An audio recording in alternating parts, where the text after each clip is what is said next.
Olá, começa agora Pessoas de Valor aqui na Santa Cecília TV. E eu fico assim, com um sentimento quando a gente começa esse programa, que a cada episódio do programa, a gente tem uma jornada pela frente. Hoje eu estou aqui com o Roberto Debs, que é um dos apresentadores do programa. A gente sempre brinca que eu, Roberto, Adriana, as pessoas que criaram esse programa vieram com uma proposta assim de tentar a cada programa trazer um novo conhecimento para as pessoas, para poder desmistificar um pouquinho uma série de coisas. E hoje a gente tem aqui o Roberto Debs, que eu já falei, mas a gente está também com a doutora Ana Beatriz, que é pediatra, que para mim, desculpe Roberto, mas para mim é uma das áreas mais importantes da medicina. Eu tô com uma filha de 1 ano e 3 meses em casa, então vocês têm que entender que eu tenho que puxar a sardinha para esse lado. Você tem razão, sempre cuidar da base é muito importante. A base, porque se você começa, né, desde pequenininho, eu estou vendo bem isso agora lá em casa, né, você começa da base. E aí a Ana Beatriz é pediatra, mas também é presidente da Associação Paulista de Medicina, aqui de Santos, então assim... E é médica acupunturista. E é médica acupunturista. A gente está falando de desenvolvimento humano. E aí, quando a gente está falando de desenvolvimento, não tem como não abordar a saúde. E a saúde física é fundamental, tanto quanto a saúde mental e as outras saúdes, saúde espiritual e assim por diante.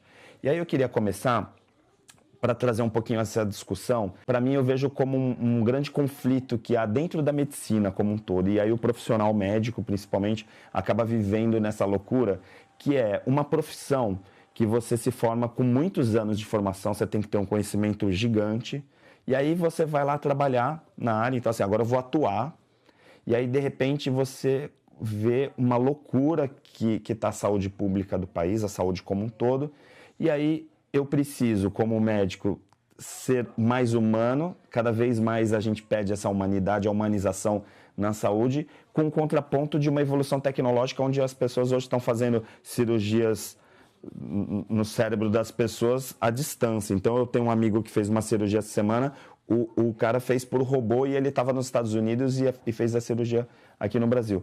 Como viver com tantos conflitos dentro de uma área tão nobre que é a medicina? Então, primeiro quero te agradecer por minha presença aqui. Para a gente é muito importante da Associação Paulista de Medicina e eu como pediatra também. É assim, existem realmente hoje em dia uma dicotomia, né?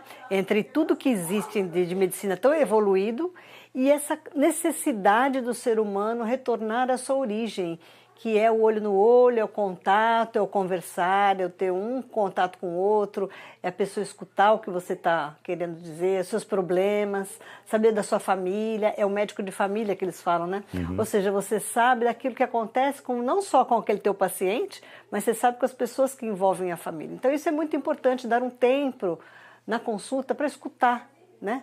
Essa escuta é muito importante. Então, é uma dicotomia realmente que nós estamos vivendo e nós médicos temos que aprender a lidar com essas duas situações, porque as duas têm o seu peso.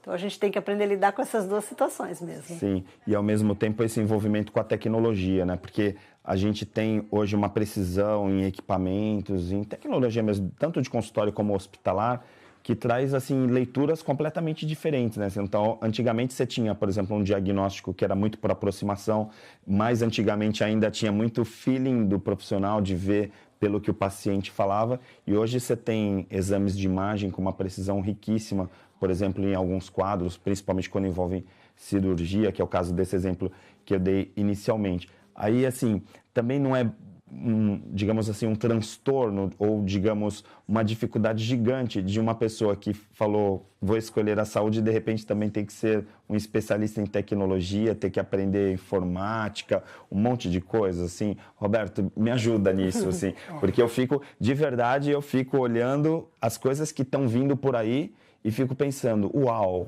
esse médico vai ter que ser um médico formado em ciências da computação, por exemplo. Então, Ari, eu costumo dizer o seguinte, que se nós analisarmos num contexto geral, num período de menos de 100 anos, a gente evoluiu da aquisição da penicilina para isso que você está comentando hoje. Quer dizer, foi um salto quântico, assim, a gente pode dizer, na medicina, né? E muitas vezes a gente não consegue acompanhar. Lógico, a tecnologia, ela é uma grande aliada quando ela é usada no seu contexto adequado. O que acontece hoje na medicina é que já na faculdade os alunos já são preparados para toda essa tecnologia e muitas vezes não são muito preparados para a parte humana, como a Bia estava falando, né? E a gente precisa combinar esses dois. né? Então, usar a tecnologia, todos esses métodos, instrumentos, medicamentos, tudo que existe de moderno, transplante, para o bem-estar, para a saúde. Porém, não se pode esquecer essa parte da atenção primária, que a gente chama de atenção primária à saúde, a medicina de família, que é realmente a maior parte das doenças, né? O ser humano adoece, basicamente, quando num país não muito desenvolvido, das doenças agudas, infecciosas, e também das doenças crônicas, que são as que mais matam. Então não adianta você ter uma hiper mega tecnologia e você deixar de atuar na base da saúde, que é quando você educa as pessoas para uma saúde integral, né, para um estilo de vida saudável, quando você coloca todos esses conceitos de qualidade de vida e a pessoa pode então viver de uma maneira saudável e usar a tecnologia quando necessário. Mas existe um modelo médico hoje que prioriza a tecnologia. Quando você vê um convênio, um plano de saúde vendendo, o que eles anunciam? Os equipamentos. Nós temos os equipamentos, nós temos os hospitais, mais hospitais. A gente precisa de menos hospitais. A gente precisa de mais educação e saúde para que as pessoas necessitem cada vez menos de hospitais. A gente parte do princípio que a saúde está relacionada à prevenção. No caso de vocês dois, a gente está falando de tecnologia, mas vocês são também, digamos, conhecedores da acupuntura, que é um pouco o oposto, né? Uma coisa bem tradicional dessa tecnologia toda que a gente está falando. Uma criança, por exemplo, que nasce hoje, eu pego o exemplo lá da Maria Clara, que está indo na homeopatia, que vai na acupuntura, que vai, de repente, fazer consciência sistêmica na escola, como um programa que a gente aborda aí, falando sobre constelações o tempo inteiro, e aí tem pedagogia, tem isso, tem aquilo, ou seja, de certa forma não distou um pouco dessa formação médica que praticamente vive paralelo aos laboratórios, assim?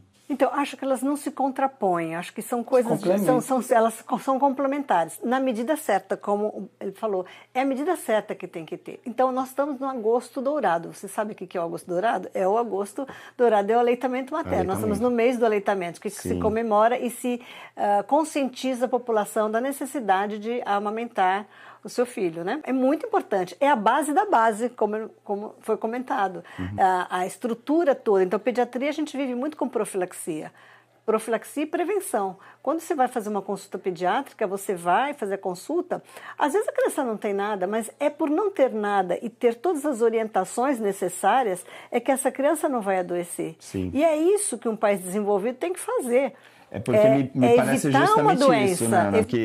Que assim, a gente está pensando num bom pediatra, e aí numa boa saúde, numa boa medicina, a gente está partindo do princípio que uma criança que teve todo esse bom acompanhamento, e é independente de técnicas e ferramentas, ela vai ser um adulto saudável. Sim. E aí entra alguns pilares que são comuns a quaisquer doenças, né? Que é a qualidade da alimentação, a qualidade do sono, que é uma coisa que poucas pessoas se falam hoje em dia. A diminuição de uso pelas crianças de tecnologia abusiva e a atividade física. Então, a criança que faz atividade física, ela automaticamente usa menos tecnologia, porque ela não tem tempo. Não tem tempo, sim. Né? Então, isso é uma situação que a gente tem que privilegiar. Outra coisa que é interessante, outro dia que eu vi... Só fazer um detalhe para o nosso telespectador. E tudo isso que você está falando não depende do pediatra, né? Porque às vezes a gente pensa assim, poxa, eu tinha um bom pediatra e hoje eu sou adulto e não sou tão saudável assim. Mas na verdade o pediatra não vai correr por você, não vai tirar o seu celular, né? Na prática, a missão é sua. Mas ele vai recomendar, né? Assim, eu no consultório costumo orientar muito essa parte, porque é necessário. A gente não tem a noção a quantidade de problemas que pode vir a criança usando um celular com idade precoce. Então, outro dia vi um slogan: tire o celular do seu filho e dê um instrumento musical para ele. Isso é uma coisa maravilhosa, fantástico. porque você vê a quantidade de pessoas que diminuíram, né? Hoje em dia quase ninguém, você escuta, qual é a criança que está tocando um instrumento? Sim. É muito difícil, né? E existe uma campanha da Sociedade Brasileira de Pediatria também, que é Leia para o seu filho. Então, prescreva um livro. A campanha é essa. Então, são pequenas coisas, pequenas ações que podem mudar a vida dessa criança, né? Então, a gente, enquanto profissional, a gente tem que estimular a mãe e o pai, fazer ele perceber o que é bom para essa criança. E não ele entrar no automático da vida, né? Porque nós entramos no automático, né? A criança tem que ir para o colégio cedo, a criança tem que estudar, tem que fazer judô, tem que fazer natação, tem que estudar inglês. E entra tudo no automático. E por que tem que ser esse automático? Se a gente está cada vez mais caminhando para o individualismo. A pessoa tem que ser ela, ver os dons dela, o que ela tem de necessidade, o que ela tem de gosto, o que ela tem de interesse. que é isso que vai fazer essa criança feliz. Vocês são dessa linha da medicina que tem um conhecimento oriental, mais universal, vamos dizer assim, porque a gente fala de acupuntura ou falar de homeopatia e tal, a gente está partindo um pouco sair daquele pragmatismo, de repente, da farmácia, né? Mas a gente vive, por exemplo, numa região que tem uma farmácia em cada esquina, é uma crítica que a gente ouve por aí. Assim, isso no nosso país como um todo também, num país, né? Mas Não predominantemente na nossa farmácia, região. O que está acontecendo? As pessoas estão sendo diagnosticadas mais e aí por isso crescimento da farmacêutica? Ou as pessoas estão utilizando mais remédios? Qual a percepção de vocês em relação a isso? Assim? Não é só uma farmácia. Além da farmácia, está sempre cheia. Não sei se você já reparou isso, né? Sim. Então, eu acho assim, existem várias situações. Existe uma necessidade, as pessoas no geral criam um mito de que tem que tomar remédio, tem que tomar vitamina, tem que tomar isso. Mas você não precisa de vitamina, come bem, é o suficiente. Come arroz, feijão, verdura, salada, legumes, fruta, que tá bom demais. Sim. Mas as pessoas acham que a vitamina que está ali é muito melhor do que uma fruta. O leite artificial, elas acham que é melhor do que aquele leite que está da mãe. Ah, meu leite é fraco, meu leite não está bom. Mas também é um estímulo da indústria para isso, sim, né? existe um estímulo muito grande. Mas então, a gente, como profissional de saúde, a gente tem, eu me sinto na obrigação de desmistificar isso e explicar que o remédio é bom na hora certa, quando bem indicado. Então, se a criança está com uma infecção, uma pneumonia, tem que tomar medicação. Lógico, não vai ficar sem fazer o tratamento adequado. Sim. Mas se você puder evitar, para que você vai fazer? Se você está na natureza, tem várias situações que você pode arranjar esse mesmo produto. Não é? A gente poderia dizer, Roberto, não sei se eu vou estar sendo muito generalista, mas assim, as pessoas estão ficando mais hipocondríacas ou é uma percepção só minha? Eu acho que existe um estímulo, né? Todo vamos dizer, um marketing e uma divulgação boca a boca do que é saúde, do que é doença. Existe, no meu entender, um mau uso disso, né? As pessoas, como a Bia falou, imaginam que você ser saudável, você tem que tomar muito remédio, né? Então, às vezes, a gente pega pacientes que vêm para o consultório tomando 10, 15 medicamentos, que às vezes um tem um efeito negativo com o outro, um vai inibir o efeito do outro, né? Então, existe hoje na medicina essa problemática, não é? Tanto que você, na medicina de família, geriatria, busca alguns médicos que têm esse olhar, vão buscar diminuir para o que for justamente o necessário, né? Quanto menos medicamentos você tomar, melhor. Mas o estímulo que existe, inclusive em cima dos médicos, é que mediquem mais. Então, a gente tem que ter esse discernimento de saber o que é melhor para o paciente. Nem sempre você cuidar da saúde significa você ter que tomar vários remédios, fazer vários exames. Às vezes um paciente vem no consultório, se você não medicar, ele fica insatisfeito. Por sinal, Roberto, assim, às vezes eu ouço de pessoas próximas, assim, que foram no médico e aí a pessoa fala assim, imagina aquele médico, nem me pediu exame nenhum, falou que estava tudo bem, que isso é normal, tal. Quer dizer, é a pessoa exercendo o poder. Isso quando não vai lá no buscador da internet, dá um Google, né, que o pessoal fala, e aí vê um monte de coisas e aí já contradizem com ideias, né, com ideias prévias do que tem que usar, do que está acontecendo, né? Então, a gente precisa fazer todo esse esclarecimento. Claro, hoje em dia, não é mais aquela situação em que o médico está lá em cima e o paciente embaixo, porque não tem que ser isso. Claro, né, o paciente ele tem que ser ativo e tem que buscar a saúde de uma maneira dinâmica também, né, numa troca, num relacionamento de troca. Claro que o profissional ele tem o conhecimento, ele deve orientar esse paciente para aquilo que é o bom e o necessário para ele, né, e desmistificar todas essas questões. Mas é aquilo que eu estava falando no começo. Se você vai buscar um plano de saúde porque ele tem mais exames, mais hospitais e mais especialistas, então as pessoas estão sendo orientadas. Aí depois o próprio plano de saúde reclama que tem um gasto muito grande e está indo para a falência. E é uma bola de neve. Não é? Isso é uma bola de neve. Se você não mudar o paradigma médico, se você não voltar a medicina para uma atenção primária, para uma atenção básica da saúde... Bem feita, né? Muito bem feita, com conhecimento... Que a gente está falando de prevenção exatamente, também, né? A saúde vai falir. Perfeito. Nós, hoje, no Congresso, vai ter uma palestra que é sobre a medicina baseada em evidências. Peraí, Só vamos falar para o nosso telespectador, que você falou do congresso. A Sim, gente vai ter um congresso essa semana, o programa está sendo exibido agora, né, hoje no final de semana, e o congresso começa agora terça-feira, não é isso? Terça-feira, dia 14. É terça, quarta? Terça, quarta e quinta. E a nossa abertura, nossa abertura será com o professor, doutor Álvaro Atala, foi professor meu da faculdade, não sei se foi seu também, né? E é uma pessoa de excelência e ele vai dar uma aula sobre medicina baseada em evidências. O que nós temos de evidência naquela situação determinada? Por exemplo, vou dar um exemplo. Uma pneumonia. Qual é o nível de evidência de que aquele antibiótico faz efeito para aquela doença? Então, existem níveis de excelência. Então, ele é a pessoa que mais entende no Brasil sobre isso. E ele vai explicar para nós, médicos, um pouco mais aprofundado, lógico, até que ponto está caminhando isso. Perfeito. Porque é muito importante você saber que nada mais é o que nós estamos falando, né? É você saber quando dar a medicação e se vale a pena usar aquela medicação. Qual é o risco dessa pessoa ter algum problema por usar essa medicação? Qual é o nível de evidência que ela existe, que existe baseado naquela medicação? Então, isso é muito importante. Então, Para que se tenha os melhores resultados, sim, em benefício do paciente. Sem dúvida. Sim. Eu vou chamar um rápido intervalo, porque aqui na Santa Cecília TV o tempo passa muito rápido aqui no programa. A gente volta num minutinho com pessoas de valor.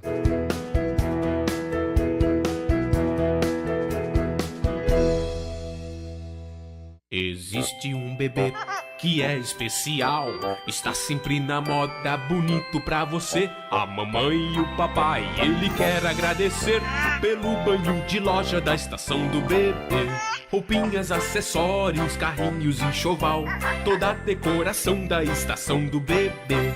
Rua Carvalho de Mendonça, 251, Vila Belmiro, Santos. Telefone 3302-1970. O seu bebê feliz na estação do bebê.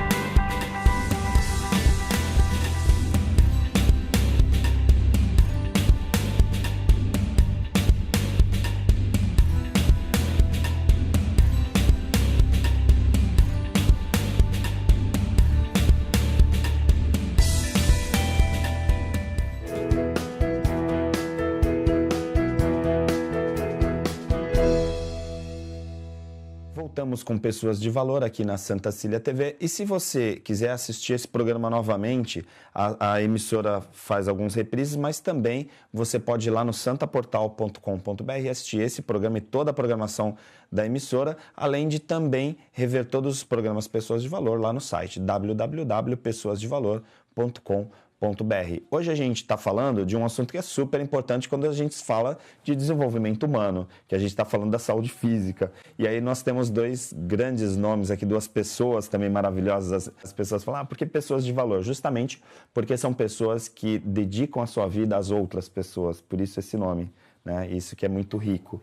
Se tem alguma profissão que a gente fala de dom, é o médico. Quer dizer, o cara foi lá, fez a faculdade, estudou tal, e está ali dedicando o seu dia a dia para salvar as vidas das pessoas. E a gente sabe que a saúde pública, a saúde como toda, a gente fala pública, mas também a gente vê os planos de saúde estar com uma série de dificuldades, tal. A saúde como um todo, ou o sistema de saúde, passa por N dificuldades.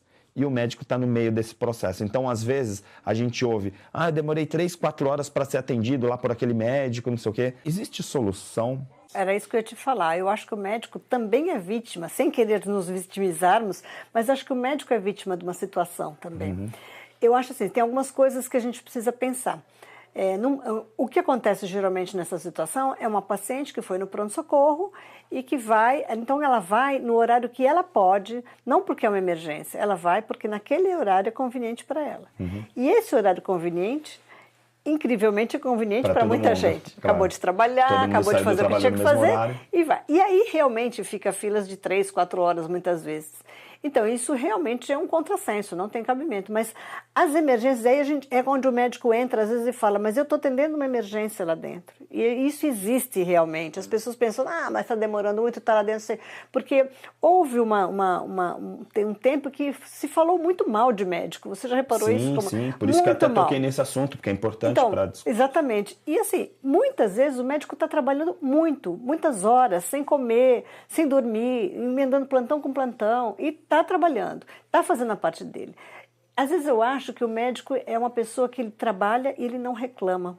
Por isso as pessoas começam, quando você não reclama nada, você fica quieto, você se resigna, o que acontece? As pessoas vão falando cada vez mais isso para você, né? Não, você está errado, até você está errado, você está errado. Verdade, isso. Até virar uma verdade. Na verdade, muitas vezes, não tem exceções em tudo, tá? Eu não vou relatar a respeito de exceções, mas a grande maioria, as pessoas estão trabalhando. E eles não entendem que, às vezes, você tem que parar o atendimento da porta do que está sendo feito, porque tem às vezes 2, 3 emergências ao mesmo tempo. E você tem que dedicar o tempo integral para aquela pessoa que está ali correndo risco, né? Você precisa da atenção daquela pessoa. Então, às vezes, na consulta pediátrica, eu tento organizar meu consultório para que as pessoas não esperem. Mas, às vezes, é uma mãe que vai trocar, está com a fralda suja. Tem que esperar trocar. A criança vomitou.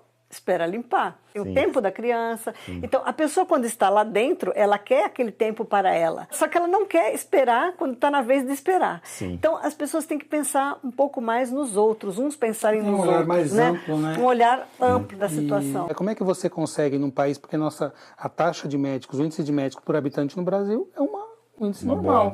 Um bom índice. Agora, tem uma concentração nos grandes centros e uma falta nos lugares mais distantes. Por quê? Porque não existe um plano de carreira, né, cargo de carreira para os médicos, né? Isso é fundamental. Quando você fala do judiciário, existe juiz em todos os locais, porque tem um plano de carreira. Ele vai para lá, ele passa num concurso, vai para um local mais distante, depois vai vindo para cá. Isso, se existisse isso para os médicos, para a medicina em geral, para a enfermagem, para os médicos, você não teria problema de alocar médicos no país inteiro. Mas isso é interessante? Eu digo num termo mais por governo? Não é. Para atender a população. Porque é carente, porque os médicos não querem ir para esse lugar. Não é uma verdade. Se fosse dada a condição para os médicos, eles iriam com certeza, não é? Mas aí você olha o que está por trás disso. É uma política de saúde. Sim. Bastante equivocada no final das contas. Eu já escutei assim, mas lá eles não teriam nada, então tem pelo menos esse médico. Eu falo, não, então tem 2 medicinas. Uma medicina de excelência para a pessoa que tem condições e a outra medicina para, serve qualquer coisa, porque tem pelo menos isso. Então não é justo isso. Claro que não. E aí o que a gente vê, e eu como funcionária de hospital, que trabalha em serviço público, eu vejo muito encaminhamento de pacientes que eu falo, meu Deus, como esse médico não resolveu isso lá na cidade de origem. E aí a pessoa sai 3 horas da manhã de casa, de Miracatu, de Comocho já tem, de Miracatu, todas as cidades, Eldorado, cidades de longe, 3, 4 horas para chegar aqui. Eu falei, mas por que não foi resolvido isso na sua cidade de origem? Por que o médico encaminhou para cá? E, em geral, quando a gente vai ver na folha de encaminhamento, são os mais médicos. Porque não tem estrutura, não sabe. Então é mais fácil encaminhar. Mas não foi um programa que alardeou, vamos resolver o problema no Brasil, porque o problema porque é culpa dos médicos. Então vamos trazer mais médicos. Você entende? Então isso é uma questão que não tem a ver com a medicina em geral. Acaba ficando uma questão política que vira depois cultural, porque aí é aquela coisa, meu médico não fez exame, né? Meu médico não fez não sei o quê, porque eu vou ter que fazer, aí vou no médico e aí ele vai receitar remédio, então eu não vou no médico, quer dizer, fica um monte de mitos que acabam caindo nos desavisados, vamos dizer assim, acaba distorcendo muito. E isso que o Roberto falou, essa bandeira de ter uma carreira para o médico, é uma ação que a Associação Paulista de Medicina, não a nível Santos, mas a nível São Paulo, tem feito exaustivamente. Só que é difícil você penetrar nesse universo, é muito difícil você conseguir isso. Até porque a quantidade de profissionais, às vezes, é menor do que outras categorias. Por exemplo, quando vai se discutir uma categoria que é muita gente, de repente eles conseguem mais voz do que, de repente, uma categoria dos médicos que, de repente, a coisa não seria isso. Mas sabe por quê? Hoje em dia abriu-se absolutamente um número absurdo de faculdades de medicina. Então, qual que é o obstáculo para se conseguir, por exemplo, uma Porque construção de uma carreira para medicina? Tem que ter a nível federal você resolver isso. Mudar a resolução. Mudar a resolução, legislação, a política. E isso daí é difícil de implantar. Você não consegue implantar.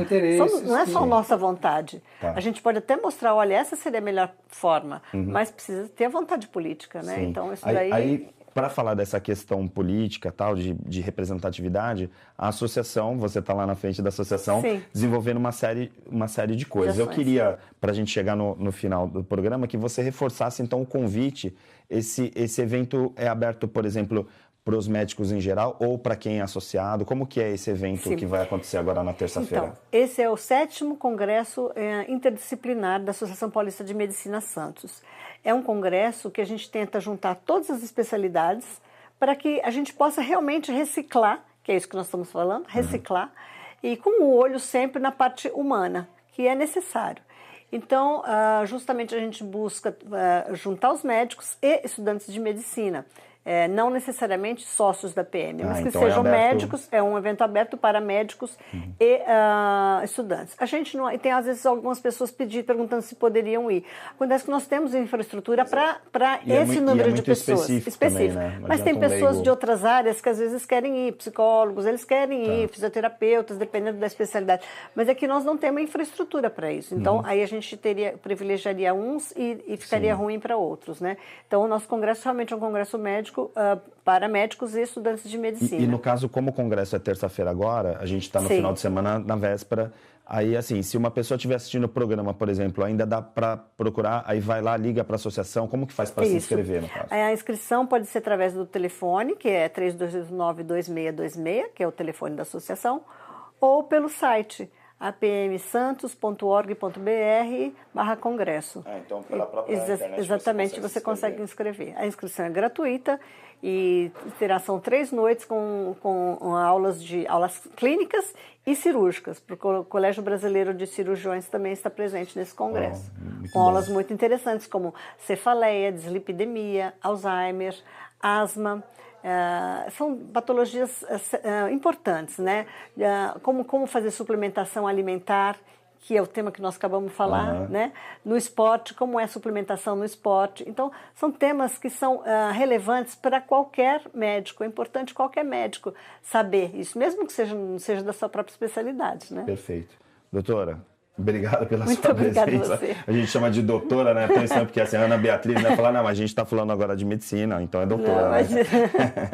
Roberto, ótimo, obrigado também. Agradeço demais a presença de vocês. O programa foi ótimo, né? Com certeza a gente tem essa preocupação de sempre trazer. Logo no início, quando eu abri o programa, eu já falei, o programa hoje vai ser especial. Obrigado pela participação, Roberto. Eu que agradeço. Sensacional. Sempre é um prazer. Sensacional. Roberto, que acabou de voltar aí de uma viagem, já está aquecido aí para o Pessoas de Valor então, desse semestre, com né? certeza.